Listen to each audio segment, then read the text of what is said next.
Hey guys, in today's video I'm going to be talking about the 7 books that I read in the month of July, and obviously 7 is kind of a lower number, I feel like, than most book talkers, but I've had a very busy month in the month of July. I am currently still in school and this was probably one of the hardest semesters I've had. It was a month-long session and I had 3 different classes, which were accounting 2, quantitative methods 2, and then business finance. So obviously there was a lot of math and a lot of financial equations going on, and that is something I'm not good at, so I had to devote a lot more of my time to those classes, which left little time to read. And also with starting a new job, I had to get ready for that, so I didn't have as much time to read as I normally would. But I'm gonna go ahead and show you guys the 7 books that I was able to read in the month of July, and I think I got a pretty good kind of like group of books. I think we have some different genres in there, and I'm really excited to show you guys. So let's go ahead and get started. So the first book I read in July was Twisted Lies by Anna Wong, and this by far has been my favorite book in the Twisted series. I feel like everybody always says that this is their favorite, and I honestly understand why. And this is about Christian Harper and Stella Alonso, and she is the like influencer of the group, and she does all these like fashion videos and everything, and Christian owns a bunch of hotels and a security service, and situation brings them together, and obviously their chemistry is so unmatched. Like, just reading this, I just had to keep reading. Like, I didn't ever want to stop because this is the best romance in the Twisted series. So definitely recommend Twisted Lies. I think I gave this a 5 stars out of 5 stars because it was so good. And I've been holding this off for a while because I read the first 2 of the Twisted series last year, and then I finally read the final 2 this year. But this is definitely my favorite out of all 4 of the books. And it also sets up for her whole like King of Wrath, King of Greed and all those books, and it sets that up, which I really enjoyed. So this is the first book I read in the month of July. So I no longer have a copy of the second book I read in July, and the second book I read was Becoming Free Indeed by Ginger Duggar.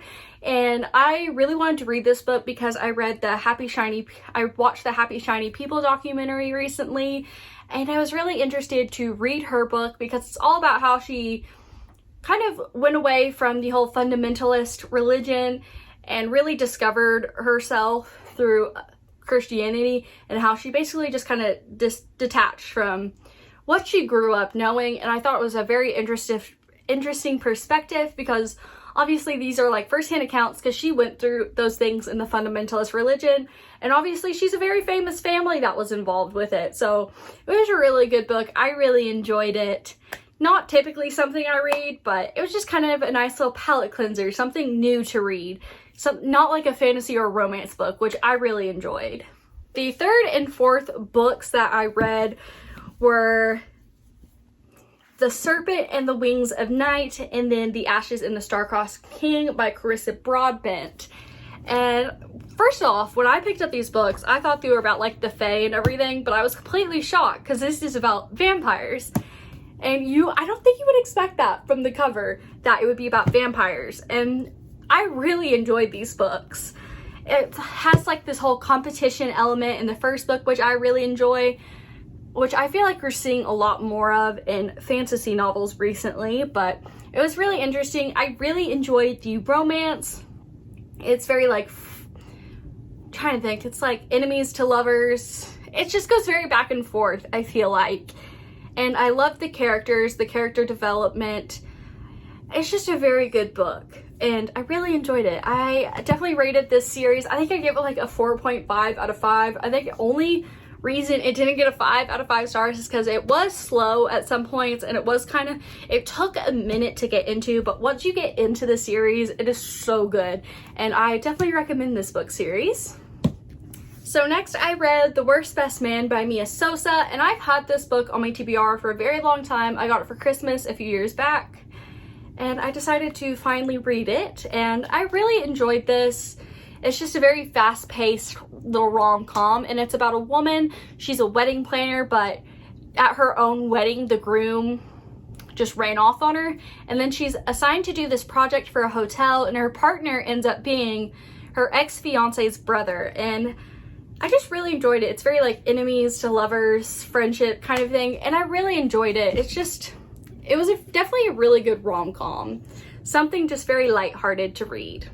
So next I read Rock Bottom Girl by Lucy Score, and if you know anything about me, I love Lucy Score books.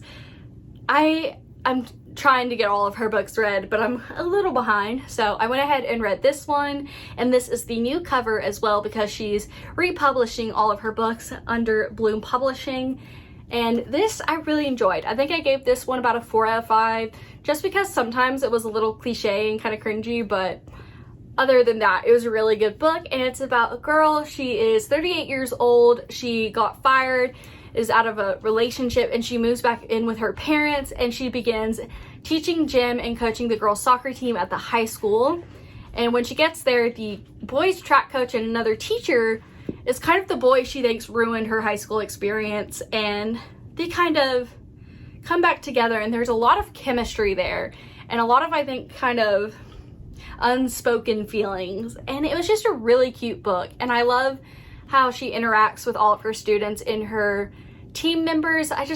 This was a very good book, and I definitely recommend it. Obviously, I recommend every Lucy Score book that I read, but definitely recommend this one. So I hate to end all of my books with a book I didn't like, but the last book I read in July was Daughter of the Pirate King by Trisha Levenseller.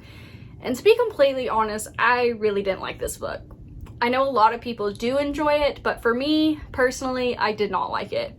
I think I gave it a 2 out of 5 stars. I could not get into it, and I had to force myself to finish it. I didn't find the plot interesting or the characters interesting. There's a lot better books. It definitely reminded me of A Pirate's Kiss on Wattpad, and I think because of that, it was hard to get into this because A Pirate's Kiss is definitely a lot better. And I think if you're going to read this, definitely read A Pirate's Kiss instead on Wattpad, which it is available on for free on Wattpad. I will say that, but it's just, I feel like it was copying a lot of elements of other books, and so it just wasn't interesting to me. And it was just really slow and not interesting. So definitely not the best book to end the month on, but this was my 7th and final book I read in July. So those are all of the books that I read in the month of July. For the most part, I read some really good books. I mean, it was 6 out of 7 were good, and only one of them I really didn't enjoy. So I think that's a good kind of ratio. And I'm very excited for the month of August. I plan on reading some really good books then. And until next time, see you guys. Also, we have a little girl right here. My little kitty Nora, my little cat kitty. So she wanted to make a cameo, and now she's gonna go run off. But till next time, see you guys.